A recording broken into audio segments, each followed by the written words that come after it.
It now looks like the wheels may have come off the MULEN Automotive short squeeze play, at least for now.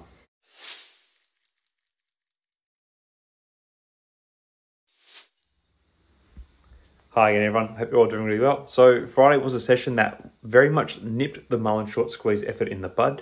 So in this video, I want to do my usual dive into the stock, the short squeeze, and discuss what I think is next for the company and its stock. So to start with, Friday we saw a sell-off in the stock after trading flat for most of the week.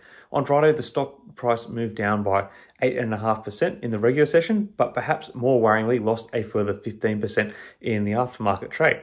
While this is only a small trading window and not usually that indicative of the stock performance on an average day, it is a dramatic drop, so does raise some cause for concern, to which I will discuss momentarily. Flipping to a more technical chart, we can see that since Monday, the stock has traded largely sideways, devoid of the sharp punctuating rallies we were seeing the week before. I think this is a telling sign that traders have moved away from the play, hence why it has been rather stagnant. And if you consider the retail chatter around stocks like Bed Bath Beyond, you can see why. The other thing that is a little worrying is that we have fairly bearish readings in both the MACD as well as the heavy selling favoured volume in the back 2 hours of trade.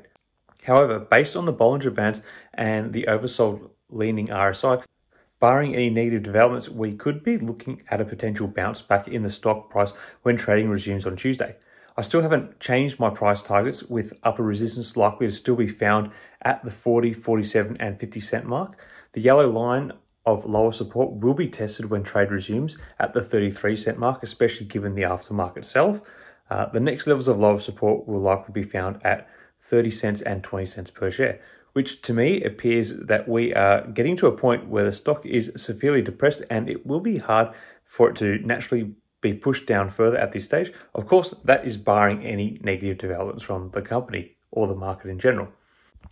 Now, onto what I think is going on with the stock.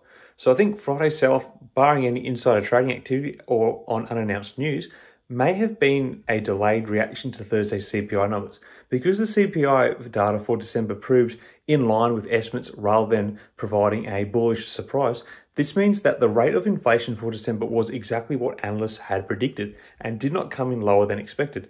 The lack of bullish surprise, or a surprise that would indicate positive growth, has caused traders to sell their positions in MULEN stock, which has led to a decrease in the stock's value.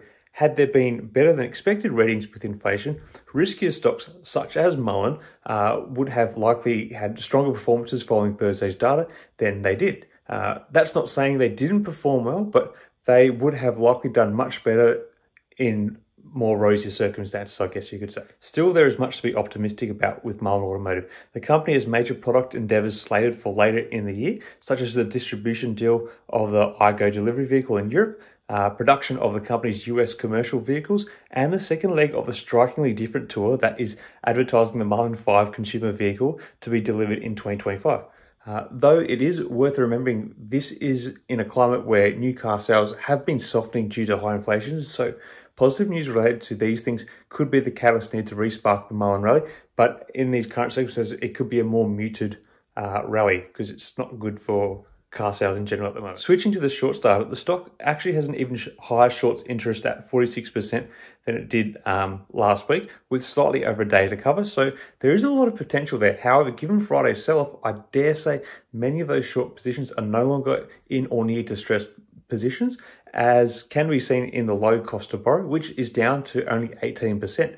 Considering it was above 100% for the preceding 2 weeks, it is an indication of how far the short squeeze has come down from. Anyway, it will be interesting to see if there is to be some sort of development from the company, given the sell-off that has flowed through to the aftermarket.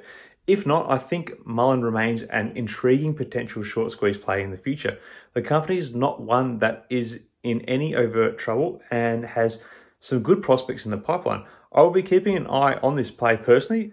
Not that I want to be giving investing advice, but I think the stock price down at around the 30 cent mark like it is now is a more compelling purchase than it was a few weeks ago, especially for the potential of another short squeeze run. Of course, that is barring any negative developments from the company. And of course, like I just said, you should not read into this as an investing advice, as you should always do your own research. Anyway, let me know your thoughts on MULEN Automotive in the comments below. Is it going to run again soon? What are you expecting from the company in 2023?